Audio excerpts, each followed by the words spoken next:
Hi, gang. It's Hexy. We're venturing into something new here.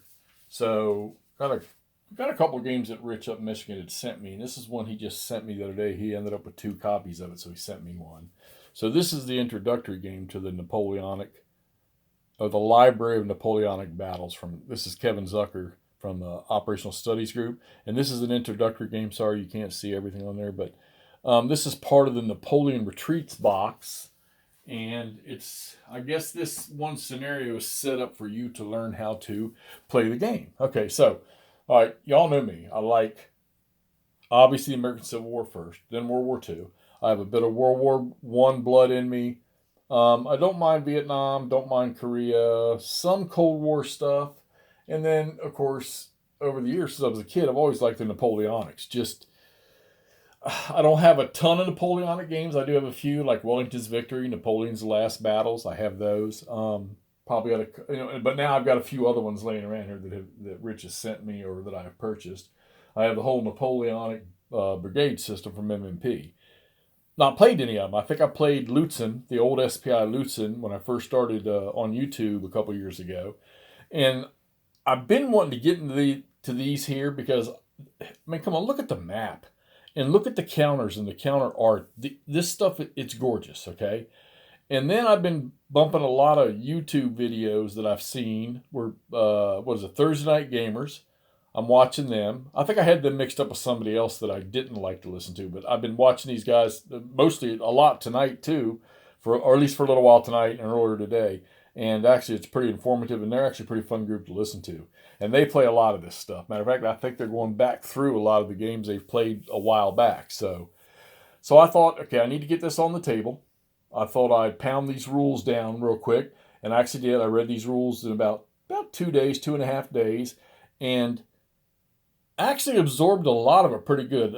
The command I thought was going to be difficult. It's got some subtleties to it that you got to think about a little bit. So, and this will be, I'll go ahead and I'll give the sort of a brief on how command works in here.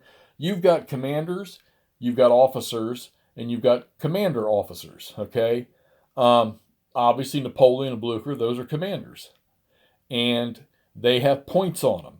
And those points translate to who you can place in command, issue order to, all right? A commander officer is a commander that has one or two command points, and they'll be in square brackets, their number, their points number. And they can issue those points. Now, the first point that they issue as a commander officer has to be to their units directly to put them in command, and then he can issue, if he has a two, he can issue order. He can place in command another formation that's within his command range, and then you got officers. If Napoleon has three command points, and which he does, and he places three units, three formations into command, but then he's got some that he can't, or they're outside the command range, those officers can roll for initiative on their own. Or you could have individual units that are outside that aren't placed into command by an order. They can roll for initiative to see whether they can do anything or not. Now, they're still considered out of command, but they have the ability to act, okay? If you're out of command, you're not going to move. So, but if you're out of command, you can still attack and you can still bombard if you're artillery. All right, that was just some subtle. Pretty sure I got that right. Like I say, I've read the rules once, and I played the first turn of this game here. So this was a battle that was going to happen, but it never did because a general surrendered the city of Soissons, and this fight never happened. Now, how's this fight set up? This is Napoleon's. He's pretty much on his back leg. This is in 1814, so this is not too long before I think they snatched him up and what did they send him to? Elba the first time, whatever island they sent him to the first time, where he escaped and come back for the 100 days campaign. This is not too far, I think, before that. So this fight here is set up where Napoleon is trying to catch Blucher and catch his army in a river crossing and try to destroy as much of it as he can. There's really no victory location objectives in this game. It's mostly demoralization, casualties, things like, there's a whole list of victory conditions where you get points for stuff like the baggage trains and things like that. So you're not playing to a specific victory location specifics in this game. This is just to teach you how to play, pretty much. I can't even find a demoralization or proper casualty reduction track for this. The ones that they have for this game start on the 6th of March. This battle's on the 4th of March. So I guess I'm going to use the 6th of March to track demoralization of units. Demoralization happens when you knock a unit off the map. I'm not going to get into that. There's there's two forms where a unit comes out of the fight, and one of the ways they can come back in, but when they go off, you put them on a casualty record track, and then when you hit a certain box on the casualty record track, that formation becomes demoralized, which affects their performance. But you can reorganize that unit if he's not completely eliminated, bring him back on the map, and then you can reduce the casualty record to where the unit's not demoralized anymore. So it's a pretty much give and take, or one step forward, one step backward type of chart, which is interesting. I don't know if I've played any like that myself. So, usually most casualties in games I play, when they're gone, but you might get replacement units. Okay, you're playing World War II stuff. So, game has a lot of counters that I probably don't need to use in here, because, like I say, this is from a bigger game box I guess it's a quad game. And like I say, this is just an introductory scenario. So we started the first turn, and I've got Napoleon and Ney and some of the other formations down here. Old Guard units. I got some Young Guard units, I think, in here. Some cavalry units spread out on there, and let me back this up a little bit here.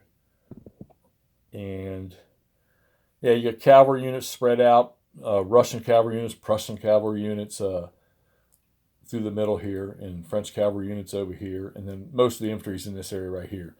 So I figure, well, the best way to get after this is to have Napoleon get right on up in there with Ney, with Marmont, with Mortier, get Victor moving forward, which I think Victor, I want to say, gets...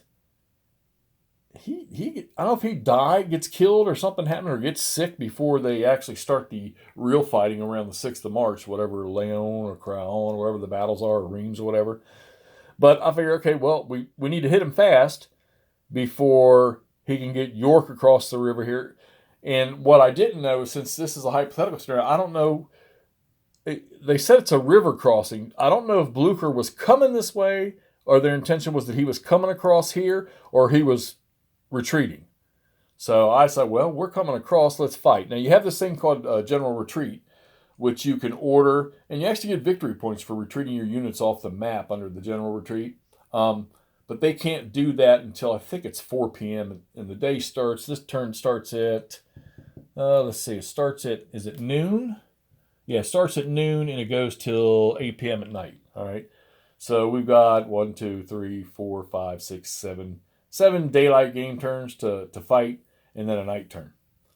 And I got a feeling that night turn is going to be with the Prussians and Russians trying to get off the map. You've got York's First Corps here. It looks like he's headed this way. They've got a pontoon bridge they can use. The only undestroyed bridge on the map is the one right here above Fimes in Fimet, which all of y'all know there was a World War I battle fought in this area. But this is not World War I. This is, 100 years earlier? So I played the first turn. Not extremely difficult. Now, there are some rules that are going to be tough. Supplies routine in this game. Demoralization is pretty simple. Counting your casualties.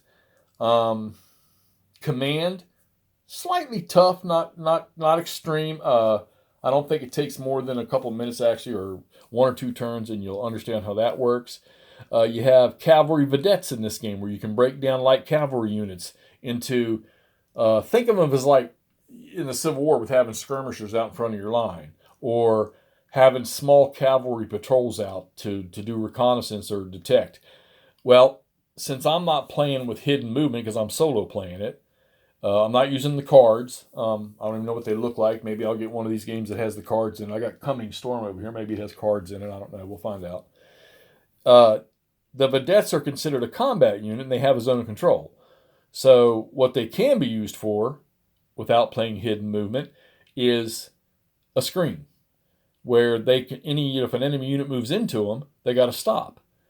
But cavalry can retreat before combat. Okay, unless it's another unit with the same amount of movement points as it has, then I don't think it can. But so you can use them effectively as a screen, and then once they stop whatever's approaching, they can retreat before combat, because in this game here, if you're adjacent, you got to attack it, okay? With the exception of things like towns and chateaus and stuff like that. They don't have to attack out if they don't want to, but if you're adjacent to one, you have to attack into it. You have artillery bombardment. You have artillery sort of counter bombardment, I see. So you have what's called reaction fire, where the enemy non-phasing player's artillery can fire, which, i.e., right here, there's two batteries or whatever, 2 sets of guns in here. They fired at Ney and his forces and actually suppressed them, which you treat a suppressed unit as if he was demoralized during the next combat step. Now, I took that suppression off because I'm assuming it's done at the end of the turn. I need to go find the rule on that one and read it. I know I read it, but I can't remember whether you yank that off at the end of the turn or whatever. So I'll look into that one there. We didn't cause any bloodshed. I mean, I'm sure they did. We did have one combat where Ney actually attacked a cavalry unit that was sitting out here, and that cavalry unit pushed Ney back. Okay, so he ended up retreating 1 hex.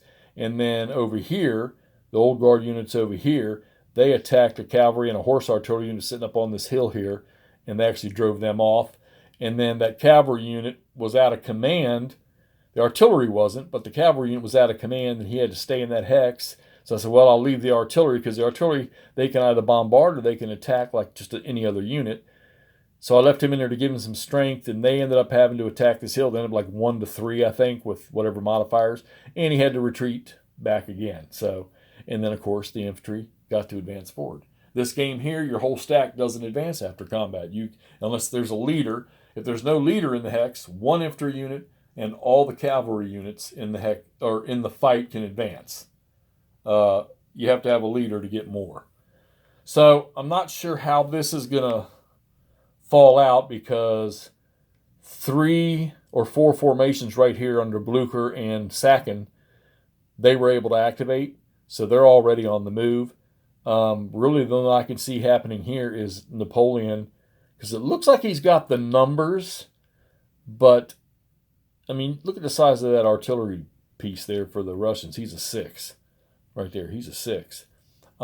Most of the stuff, you got some 8s over here and 6s. I don't think the French have any units that are that big. They have 6. They got a 6 here. But I think right now in this area they have the numbers that need to push. But what I'm going to have to do is I'm going to have to get units, more units into the attack, because there's no way one of these stacks is going to attack Kleist sitting right there.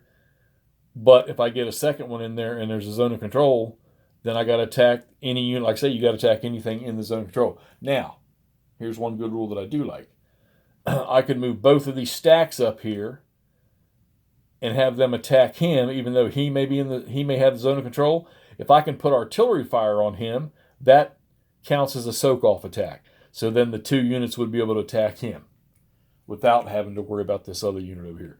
But you got line of sight rules, and artillery cannot shoot into towns, cannot shoot into woods. I don't think they can shoot into chalets. I'm not sure about swamps. So you got some rules managing that. All right, so, hey, there we go. Operational Studies Group. This is from the Napoleon Retreats box from the Library of Napoleonic Battles, and this is the Hypothetical Battle of Theme. Shouldn't take me too long to play this one. I figure, maybe in the next couple of days I'll get this played, and we'll try to keep you updated as we're going along with it. All right, so if you played this, if you can give me some tips, some hints, give me some good directions to resources. I know the NapoleonicGames.com, where all the games are sold. You can download a bunch of, the PDFs and charts and tables and stuff. But if there's a site out there where somebody really, really works this system and I can get good information from it, somebody let me know in the links below. All right, let's get this posted and let's get started. Talk to you soon.